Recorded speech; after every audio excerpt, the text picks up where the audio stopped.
Fullmetal Alchemist shows us a world where every gain requires a sort of loss, right? And honestly, it can be exhausting. So many of us live our lives thinking we can constantly have to earn everything, that we have to sacrifice to be worth it or worthy or earn something. Romans 3:23 explains how all have sinned and fall short of the glory of God. The amount of good things we do, the things that we try to do to make up for the bad things we have done, all of it is never enough to bridge the gap between us and God. Think of it like a vast ocean and swimmers lining up to try and swim across. Some may get farther than others, but none of us will actually be able to swim across a whole ocean. Like, it's really impossible. And that's kind of how we are with God. Because God is perfectly righteous and just and good and holy, he has every right to separate us from himself.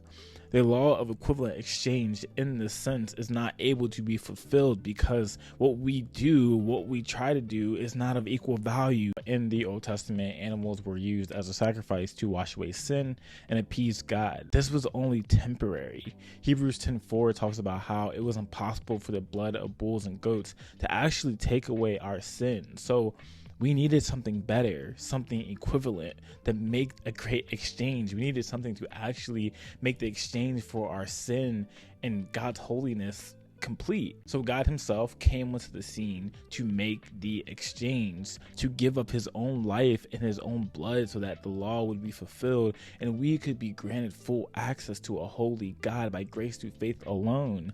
2 Corinthians 5:21 says, "For our sake he made him to be sin who knew no sin, so that in him we might become the righteousness of God." 1 Peter 2:24 says, "He himself bore our sins in his body on the cross so that we might die to sin and live for righteousness."